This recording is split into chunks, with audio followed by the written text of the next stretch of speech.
If you don't disrupt the cycle of that trauma, the child as an adult are going to repeat some of those behavior that they see. We need to support the children to help break that cycles of trauma. The Giving Habit, brought to you in partnership with the Majority Trust. Learn more about how they do philanthropy differently at majority.sg.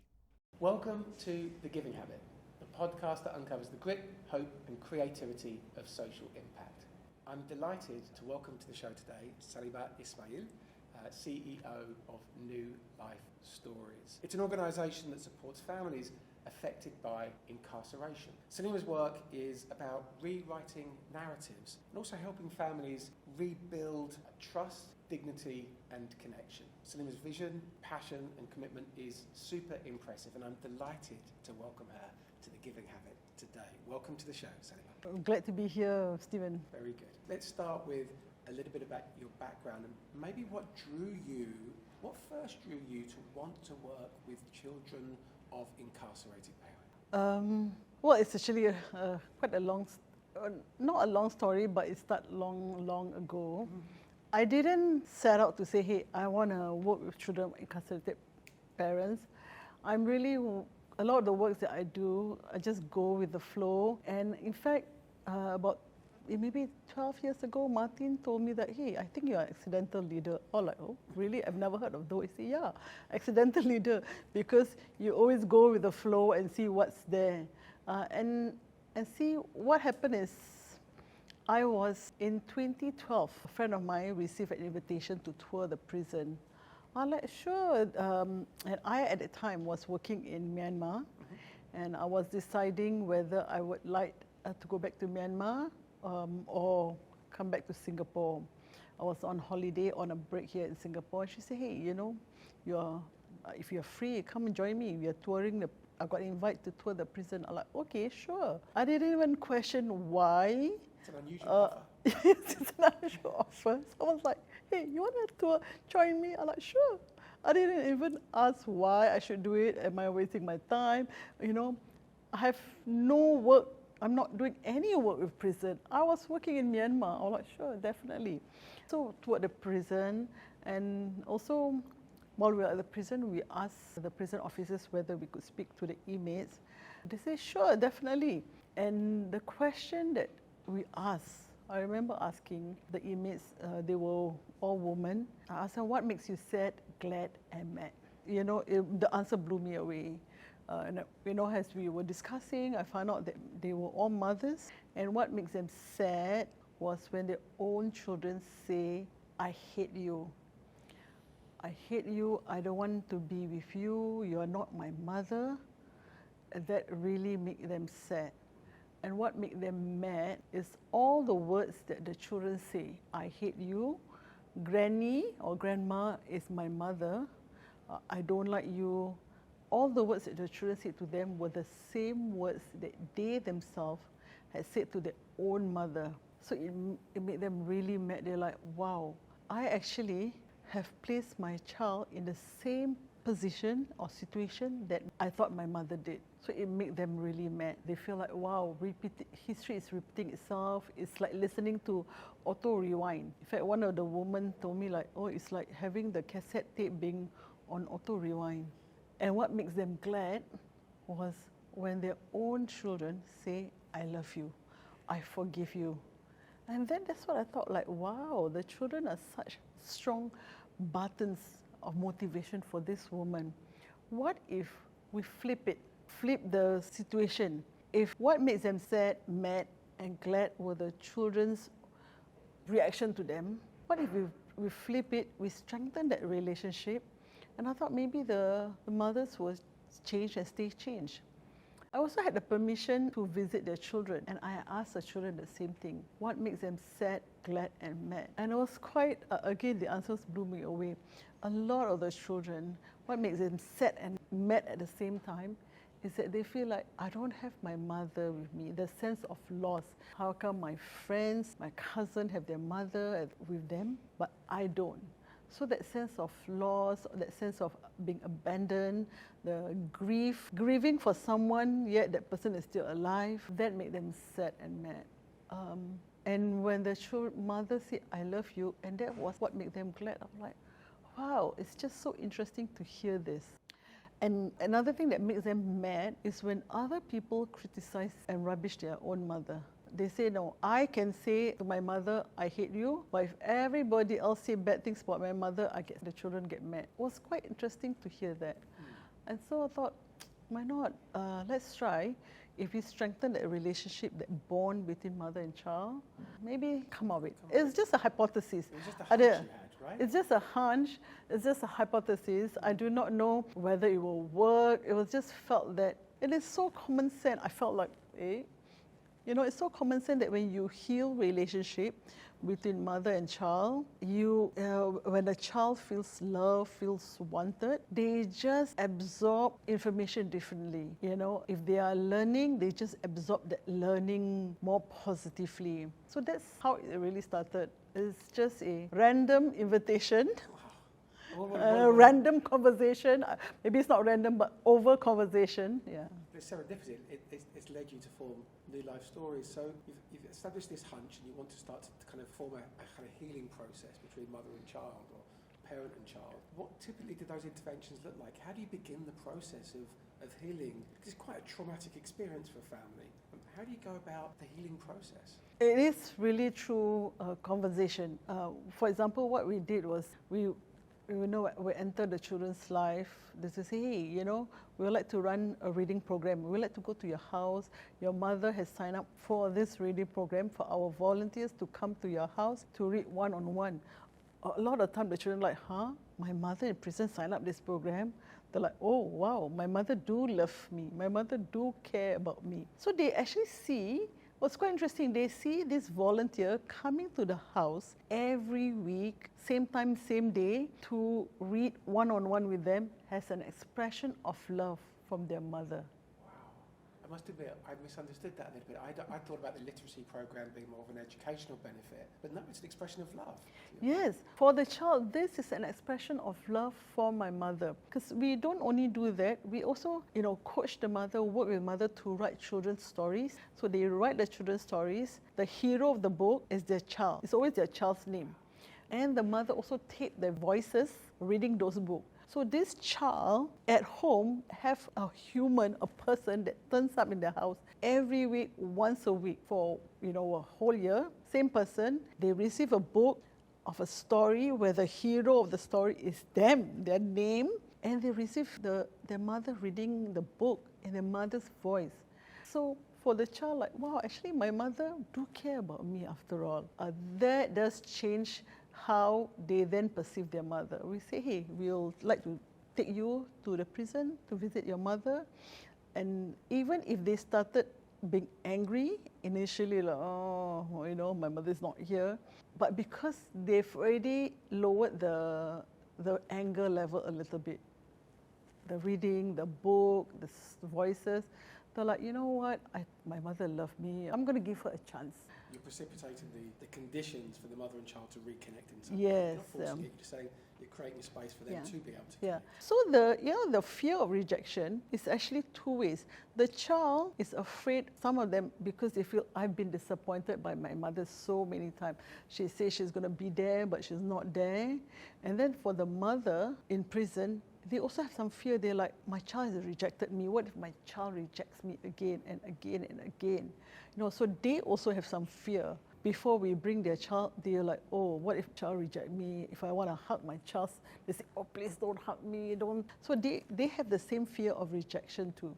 So we actually do work both ways. We talk to the mother to say, hey, we need to take baby steps. Whether it's, now we also work with fathers. Baby steps, if you have not seen your child for the last 8 years, even before your incarceration, you were not in their life. Sometimes it takes a while for them to warm up. It takes a while. If this girl say like, wow, my father wasn't even in my life when he's outside the prison, and suddenly, I'm not going to hug him and say everything's okay. So we talk to the parent, whether it's father or mother.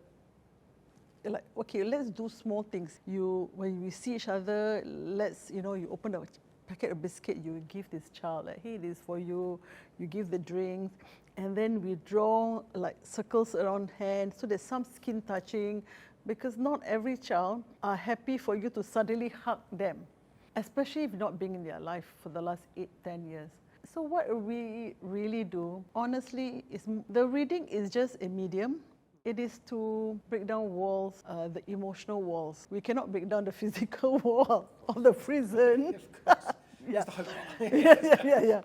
yeah. We do not want to break down the physical wall of the prison, but we want to break down emotional walls for them to reconnect. And so, I mean, the hypothesis is by doing this and by rebuilding that relationship, that somehow you're not just dealing with the trauma that has occurred, but you're preventing reoccurrence of that trauma in the future. Yeah. Is that right? Yeah. So a lot of the children that we work with, trauma sets in at the point of arrest. Not even when, for some of the children, even before the parent is arrested.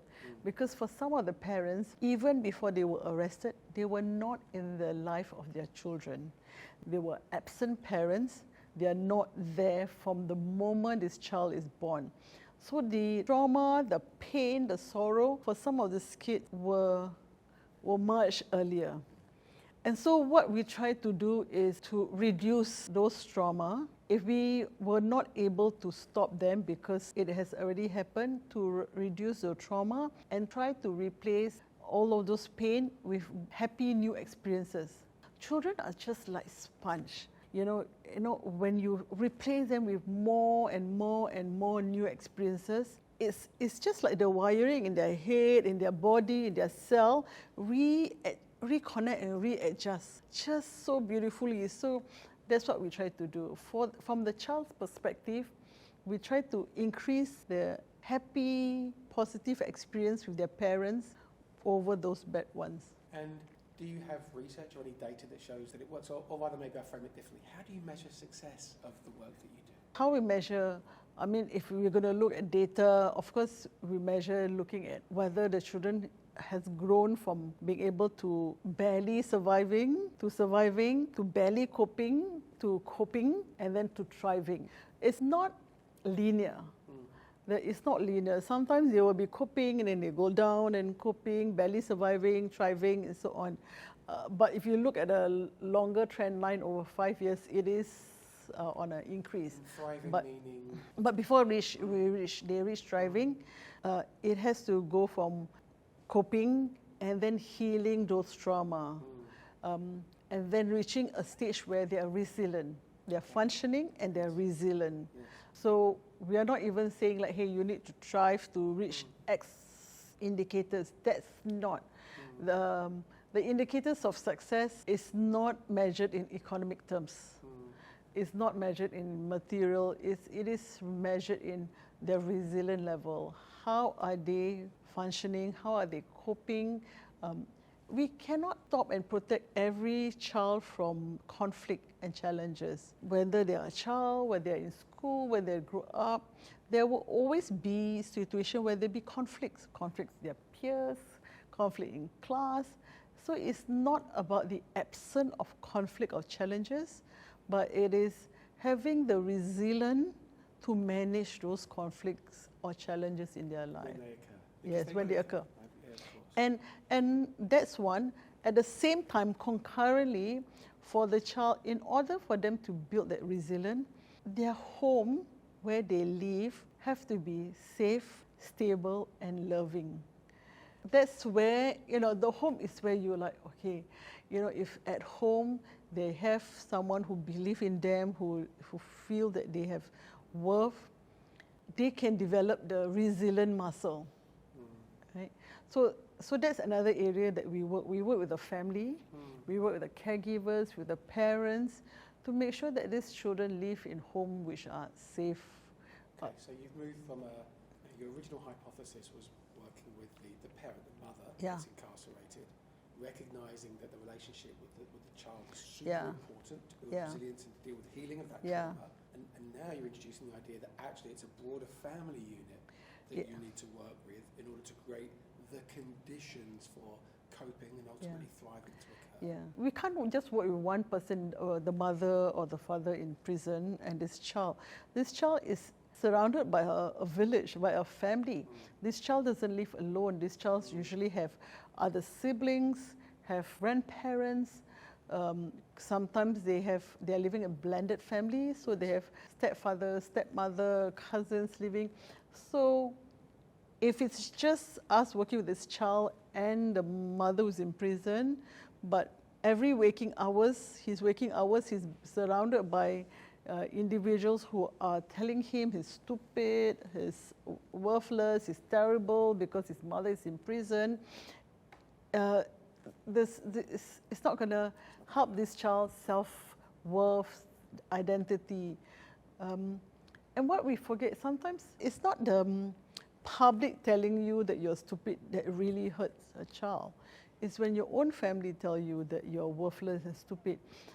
And what is also said is, after over time, we tend to believe it. If we hear it so often, if you hear it all your life, by the time, if you hear that you are not so clever, you're stupid, you're worthless, from the time you're born, by the time you're 6 years old, you actually, at the back of your mind, you actually believe it. You're like, oh, I'm not going to raise my hand and ask the teacher this question because, you know, everyone's going to think I'm stupid, everyone's going to laugh at me, I'm not going to speak up. So over time, we self-filter and self-reject ourselves. And this is for all of us, and this is what I see. Over time, those narratives that you hear, if a child hear a negative narrative all their life, over time, even if some people stop telling them, they already believe it. They hold to it. They believe it like, this is me, this is my station in life. So that's what we try to break those cycles, those narratives. We try to break those narratives. You talk about cycles. I was super interested. I sat through a presentation that you gave recently, and you spoke very eloquently about intergenerational recidivism. I was super interested in that because at one point I thought it was, okay, you're dealing with trauma, you're dealing with that healing process within a family. But you described a state where if a member of a family is incarcerated, there is an increased likelihood, significantly increased likelihood that someone of the next generation will be incarcerated and so on. That's actually kind of paid forward. In the way you described, the mum saying, oh, it's like the cassette tape, that's how I spoke to my mum, or that's how my mother spoke to me. And you have some data that seems to suggest this healing process can help to break intergenerational recidivism. Yeah. Can you talk to that a little bit? So it's about intergenerational trauma. You know, it's about inheriting trauma. If those trauma, those negative narrative that we have in our mind has a result of trauma, if there is no break, it cycles, it goes to cycle, it then does continue one generation after generation. So there's a lot of data. So these are public data. For example, studies have shown by MSF and NCSS. MHA also have done a similar study in 2020 and 2021 that shows when a parent goes into prison, the child is 5 times more likely, a child whose parents are in prison are 5 times more likely to go to prison. Not as a result of genes or so, but because sometimes these parents were already absent parents, number one. And number two, these children live in homes where they are experiencing, neglect. Neglect, either is emotional neglect, physical neglect. They are experiencing abuse, physical, mental, or sexual abuse. They're exposed to their parents' domestic violence. They see their mother being beaten up by her partner. They are exposed to parental drug use. So all of this happening at the same time, this adverse childhood experience happening at the same time, create those trauma in that child. And if there is no intervention, if we don't disrupt the cycle of that trauma, the child as an adult are going to repeat some of those behavior that they see. Normalizing that behavior, it's been normalized. They're like, oh, okay. They say, oh, my father solved problem by beating up my mother. That's how adults solve the problem. So subconsciously, that could be something that they have normalized. Whether it's that or other behavior that they see. That's why we need to support the children to help break that cycles of trauma. So I see it more as intergenerational trauma, inherited hereditary trauma.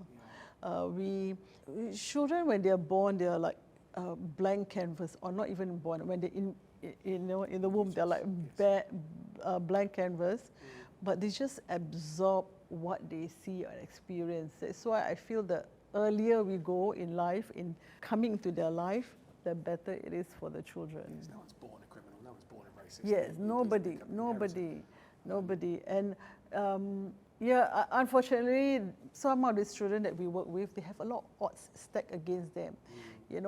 The moment they're born, they have already odds stacked against them. So it's not even a head start or equal start. So what we are trying to do is just reduce the early start in their life. The gap, the unequal gap in the start of their life. They really have a lot of odds stacked against them even before they are born. And so do you see, how many families have you worked with so far? Well, a few hundred. So at any one time, we have about, maybe about 140 to 150 families. Most of our families, their families are quite big too. Yep. So at any one time, we are working with or supporting all the family members. So it's about 800 family members or individuals at any one time. Okay. And is there any evidence from the work you've done so far that it is working? It's beginning to break that cycle of intergenerational recidivism? Yes, definitely. Oh my God, it's so affirming, life affirming. As I see, children are such like sponge. Yeah. You expose them with positive role model. They're surrounded by positive words, positive life affirmation. They just fly, and you look into their eyes, they're just full of joy and wonder. Definitely what we have seen, for example, the children, we started moving into supporting whole family in 2020, and right smack in the middle of COVID. And so what we have seen is that the children that enroll in our program from 2020, not a single one of them have entered the juvenile justice system. Not a single one? Yes. So we were like, wow. So when we look at the data, we were very happy that they have break the cycle. They've progressed to secondary school. They are, right now, most of them are in secondary school, like upper secondary school, attending school regularly, high attendance rate. We have someone who's who's running for the school. So, and the parents as well. We also see that against the national average of over maybe 20 to 25% of recidivism, the parents on our program, the reoffending rate is half of the national average as well. Yes. So it's wonderful what family can do, because family is the best support for them. When their family are supportive and loving, it just helps everyone in the family to thrive better. Healing starts at the family. Yes. It's just so we've seen a lot of success. That's very clear. That's quite a substantial number of people you've dealt with as well. So that's quite valuable data. And I tell you, Steven, if you were to ask me some of these questions when we started in 2013, I cannot even imagine that we are here. Because at that time I was like, okay, it's a hypothesis, let's try, it's a hunch, I don't have any data, let's do it. And just so grateful that everyone who's like, okay, it's a hypothesis, let's try, Okay, so I'm going to challenge you on that, because like you said, you're an accidental leader, the description you gave before, and you've had this hunch. Yet to do what you've done, you've needed to attract funders, you've needed to build a team, people that are attracted to that. So you've had to do more than just, here's my hunch, let's go. People would be like, maybe not. You've had to convince the prison service, right? I'm sure that they've needed more than just a hunch. So you've had to find a way to convert all of that those ideas, they're in your head, into something meaningful and structured that other people can understand, buy into. How did you do that? How did you combine your compassion, your hunch with kind of structured data that brings meaning to it that other people can buy into? Yeah. I must say that one I struggled with. I do not know how to do it. I'm like, I said, how do I tell people that, hey, this is a hypothesis, let's do this, let's get on the bus and do this, you know. And I'm working with government agency who wants data, and frankly, everyone's like, you know, Saleemah, we cannot just work based on your intuition, right? Like, you know, you're not even a scientist, you're not a psychologist. She was just this person who's like, oh no, I think let's try. So I must say, I accidental leader, but the people that I approached and pitched the idea to do this, they were also open and creative. They had an open heart. They were like, okay, let's try. You know, for example, when we approached the prison, let's do this, they're like, okay. And I make it easy for them to, I say, hey, you know, no cost to you. We just come. I will do it, you know, let's run this and see how it is. So the person at prison that I pitched the program to, they themselves had an open heart. They were like, you know, let's try. What can we lose? There's nothing. There's no loss. Let's try. Prison officers were willing to try this, even though it was hypothesis. They do not know whether the outcome will work or not. And then when we're looking for funding, we were all volunteers. In the first few years, we were all volunteers. There's no funding. But I still needed money to run a learning journey, to bring the children out, to bring the families, to pay for bus fares and transport. So the first group of people that we approached for funding were investment bankers. Yeah. Okay. So I approached investment bankers. I thought, like, okay, you know, yeah, that's one. A lot of people have money, but more than money, investment bankers has a higher appetite for risk. They are risk tolerant. That's how they are wired. They invest. They were willing to invest in provide seed funding for a program based on hypothesis because they are wired to be risk tolerant, and they were wired to provide seed funding for innovation. Whereas if I was to maybe approach bankers who were under risk or risk department. I don't know. Risk compliance, right? Yes, they were like, what's the risk here? What is this? So it was also serendipity. I thought like, oh, you know, let's go for these people. They are more likely to say yes, and they did. They actually said yes based on, they're like, okay, we understand. Maybe this idea will work, maybe it's not. Because the basis, honestly, the basis of New Life Stories, the pitch I gave was, you know, it's love. Love is going to be the real core of this program. It is love. It's healing. Healing relationship between mother and child. Because honestly, any reading program, you can find any reading curriculum. You can go online now, there's ChatGPT, you can Google, please give me a reading program curriculum, and they will just download. There's so many reading program A, B, C, that we can just download from the internet. And with ChatGPT, they even come up with the training guides and all that. But what makes this different is love. Because this child feels like, oh, my mother loved me, that's why I have this program. And then the mother like, okay, you know what, I'm going to put my fear of rejection aside, and I'm going to like focus on the love that I have for this child. And the love I have for my own mother, and forgive my own mother, for whatever pain that I'm feeling now. So when I pitch to bankers, can you imagine? I actually tell them about love. I honestly do.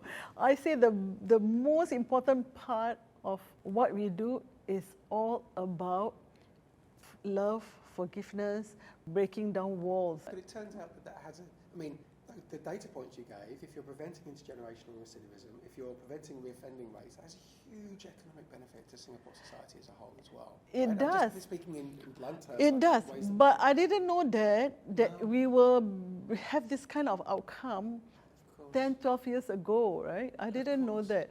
It was purely just this belief in love to be the best and most effective tool That's awesome.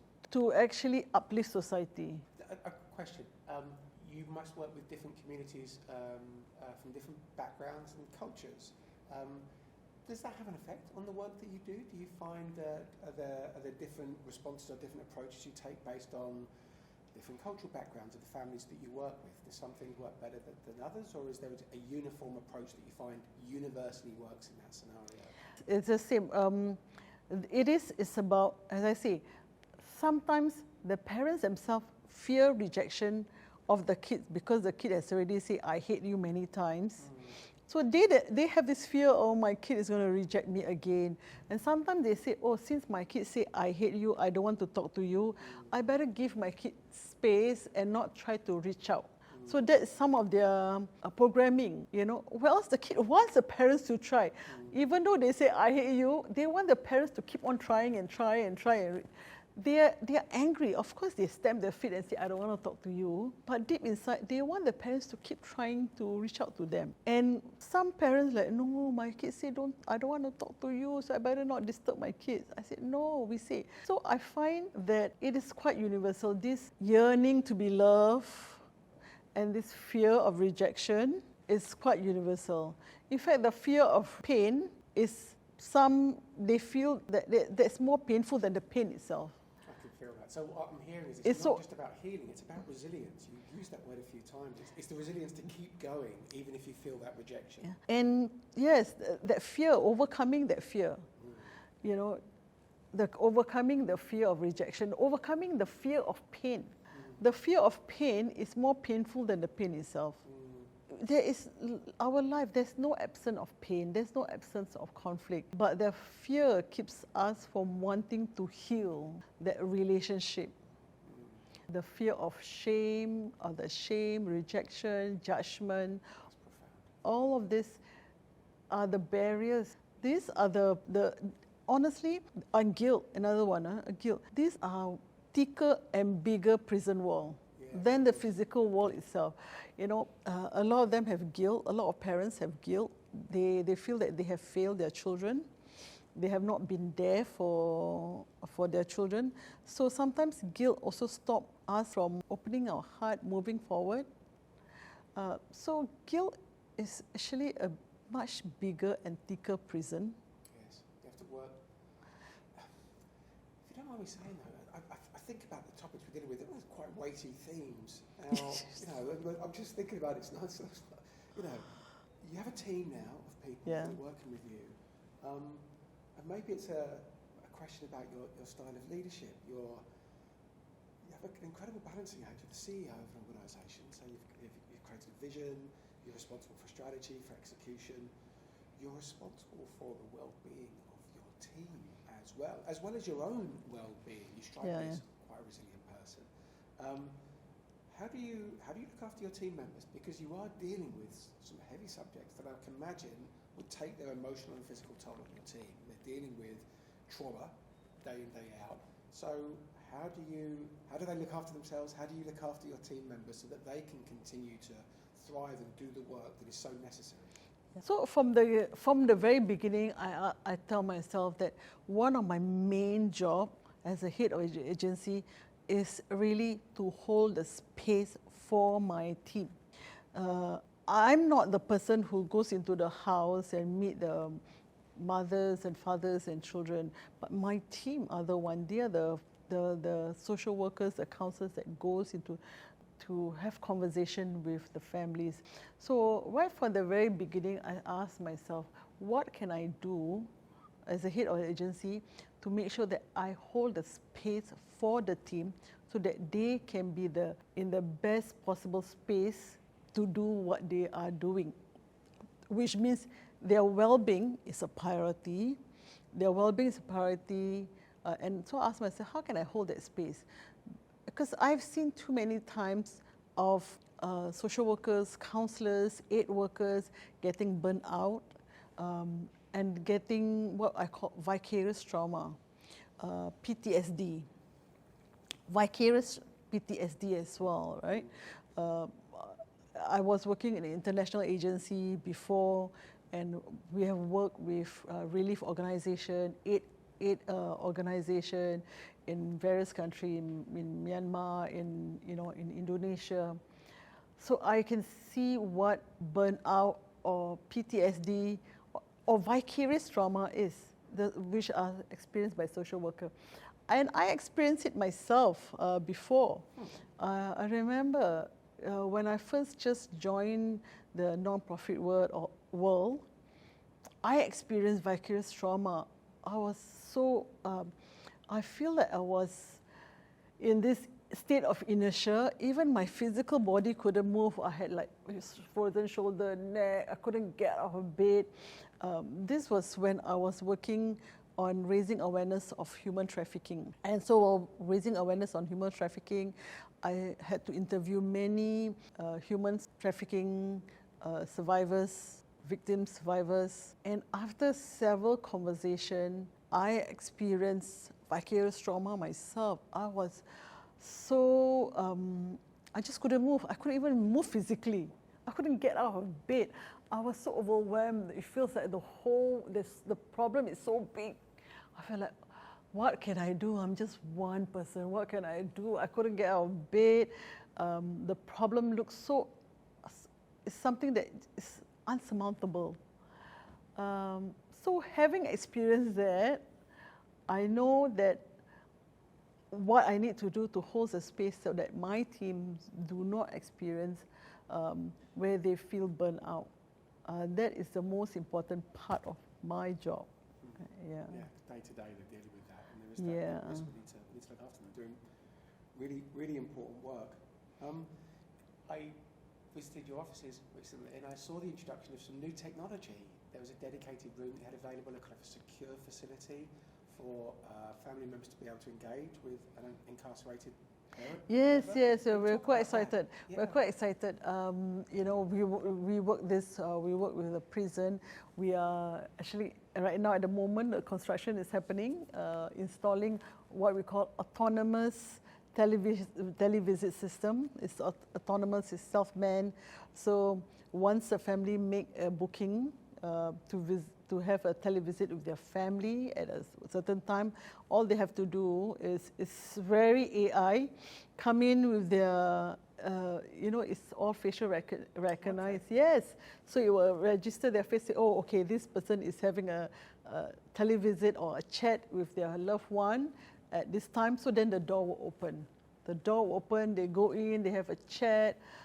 So that's really exciting. So the secure facility, they rock up, facial recognition, the door opens, they're able to go in there, and then there is a dedicated period of time for them to have TV-based, video link, a live video link to be able to talk with their loved one. Yes, live video link, cameras on, their loved one is in prison, and they just chat.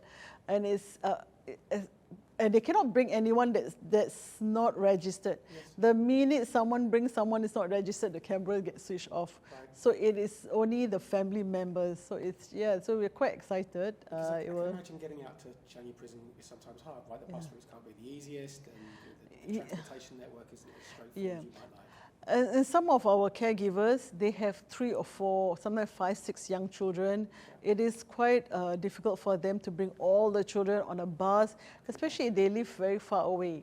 Not everybody can take MRT. We think that MRT is so accessible to everyone. It's not. For some of them, between MRT and bus, if you have so many people, so many kids, taking the bus is much cheaper. But taking the bus is also longer. If you're living in Jurong, it takes 2 hours to reach Changi. It does. MRT takes 1 hour, bus takes 2 hours.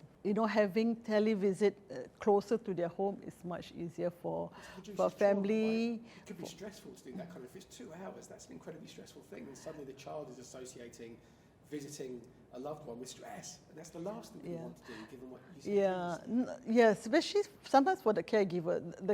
For the caregiver having to bring all the kids, if they are not geographically mobile or if they are on wheelchair, it's a bit harder to bring all 4 or 5 kids. They can't afford taxi, definitely. So having televisits all over Singapore really does make it easier, so they can visit their child, visit their loved one more regularly. Yeah, That Yeah. contact is So we're quite excited. We actually also ensure that our counselling room looks like living room. If you enter our counselling room, it looks like, you know, you're sitting in someone's living room having a chat. So it doesn't look like a room in an office too. We have like sofas, curtains, and all that. So it's like the situation, right? it was also conceived to make sure that even the counselling room looks like living room. Very sensible, very Yeah, sensitive. it's like you are just hanging out in someone's HDB flat. Good. Again, just makes that a little bit easier, helps that connection to happen. Yeah. But it speaks to the fact that you've obviously developed a good relationship with government, or at least with the prison service, to be able to facilitate that. They trust you, they're building that facility, but it also indicates to me that they're also interested in trying to find answers to these vexatious problems, right? That they're willing to invest in this technology. They can see that it helps. They're trying to encourage the work you're doing, which I think is great. Oh yeah, you know, I must say, we really, really grateful to Singapore Prison Service. They are really open. Everyone in all the offices in the prison, everyone that we have interact, my team have interact, everyone comes with a restorative practice mindset. It's just amazing. Even before we have a meeting, they were like, okay, what can we do for the best interest of the inmates and the family? When they start meeting that way, it's just amazing to hear that they really are like social workers and counsellors more than prison wardens. So it was really grateful. Just like what happened, you know, 2013 when we approached a prison officer, can we run this program? They're like, okay, you know. So I have to say I have no expectation of how working relationship is with the prison is. I have been really, really grateful that they've been so positive and creative at finding how can we best support the family. Very good. And so thinking about that, then obviously there's some advances there through the advent of technology, which I think is great. And maybe that leads me to perhaps my final question, which is thinking now moving forward. You're introducing this technology, that's a great step. What else how else would you like to develop the New Life Stories model? You spoke earlier about, okay, you're intervening at the point of incarceration, but actually the trauma occurs earlier, perhaps at the point of arrest or even sooner. So what does the next 5 years look differently to you in terms of your methods of intervention? Yes.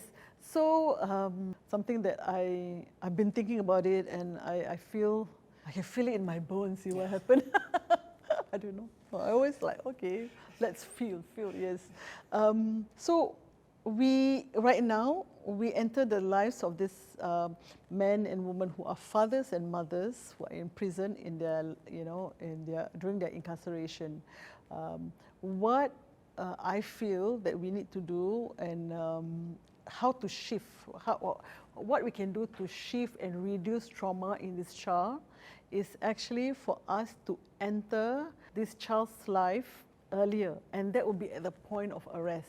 So not when the fathers or mothers are already in prison, not when the sentence has been served or is being served.